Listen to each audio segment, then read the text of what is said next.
Bonjour à tous. Pour cette deuxième formation React, je vais vous montrer comment on peut utiliser du JSX pour avoir un rendu plus propre et plus simple à comprendre, en tout cas pour le développeur. Pour interpréter le JSX, notre JavaScript a besoin d'un compilateur. On va donc aller chercher le script qui va faire office de compilateur, il s'appelle Babel, donc on tape Babel CDN sur Google, puis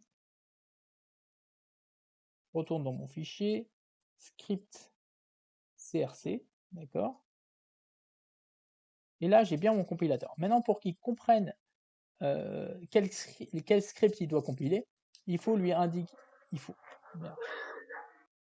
pour lui indiquer quel script il doit compiler, il faut lui dire type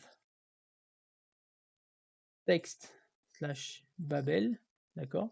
Comme ça, Babel va bien comprendre que c'est ce script-là qu'il doit compiler. Et on va convertir ce qu'on a fait la dernière fois en JSX. Donc ici, on va retourner un paragraphe avec comme valeur ce qu'on avait inscrit la dernière fois. Et ça, on peut le supprimer. Ici, c'est pareil, on va faire une div avec comme enfant notre component enfant. Donc on va mettre un chevron ouvrant enfant slash chevron fermant. C'est de cette façon qu'on indique à JSX qu'on veut afficher un component. Ici, je peux supprimer encore une fois. Et ici, pareil, je vais lui dire monte mon component parent qui lui va imbriquer mon component enfant. Et là, normalement, tout devrait fonctionner comme la dernière fois.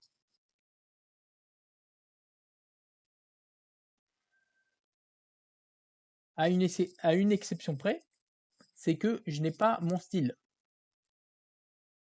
Pour mettre du style, je vais tout simplement utiliser une props, donc c'est un paramètre, enfin ça s'appelle une props, mais on va dire que c'est une sorte de paramètre qu'on indique à notre component. Il va s'appeler style et je vais lui donner en valeur mon objet style. Donc ici, je vais l'appeler style CSS pour que ça soit plus clair. D'accord? Style CSS. Et là, je devrais retrouver ma couleur. OK. Maintenant, si je veux envoyer des props à mon component enfant, si je veux lui envoyer un nom, par exemple ici, je récupère quelque chose d'une API, d'accord? Disons que je récupère des données d'une API. Donc, je sais pas, const data est égal un objet que je reçois d'un fetch avec un name et, gender, d'accord, hop, hop, et je veux envoyer cet objet, alors ici je peux pas faire de déclaration parce que c'est une classe, et je veux envoyer cet objet directement en props dans enfant. Et bien, tout ce que j'ai à faire, c'est tout simplement lui dire la props. Alors là, je vais devoir nommer en fait ma props. Ici, je vais dire que ça s'appelle, je sais pas moi, personne est égal data. Et là, dans mon component enfant, je vais avoir accès à personne qui lui va contenir l'objet data. On va faire un console log tout d'abord des props. Donc ici, je ne mets pas juste props, mais comme on est dans un contexte de classe, je lui mets un disprops. D'accord? Si on était dans une fonction, eh ben ça serait props. Si je fais un console log disprops, on va voir qu'est-ce que je reçois. Oups, j'ai une erreur. Qu'est-ce qui se passe? Inline Babel script unexpected. Qu'est-ce qu'il y a? Quel est le problème? Alors, 2 secondes, bon, c'est intéressant. On va voir comment on peut débugger ce code.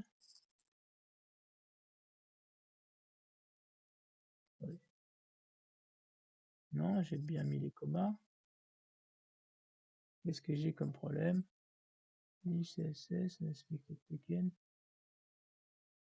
Ah oui, tout simple. Ici, j'ai mis un égal au lieu des 2 points. Oups, voilà. Donc ici, on a notre props qui contient personne, d'accord, un objet, avec deux éléments à l'intérieur. Et si je veux afficher par exemple mon nom, je mets 2 brackets et je fais un 10.props.personne.name.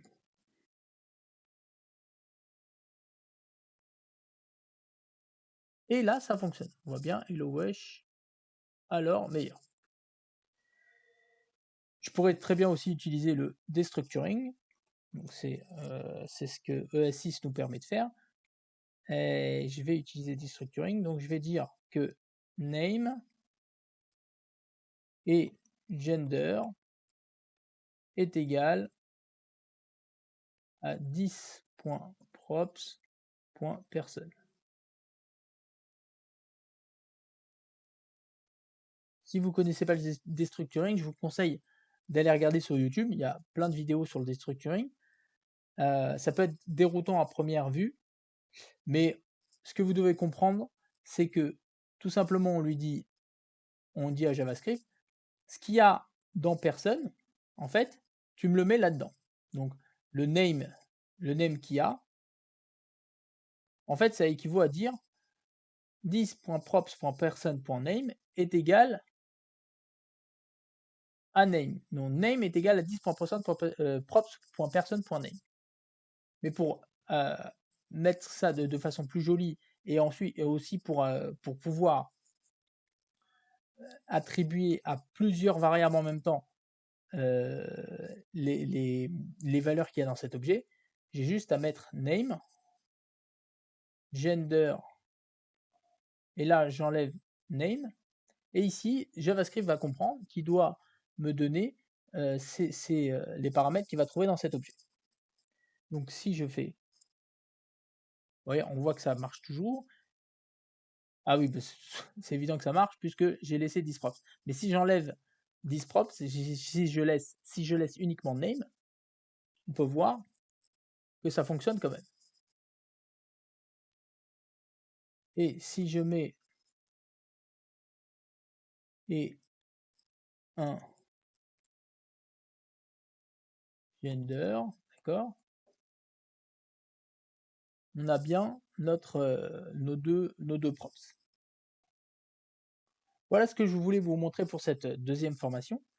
La prochaine fois, on va voir un peu le state, comment on peut utiliser le state, à quoi ça sert, et on va peut-être voir aussi plus en profondeur comment fonctionnent les props.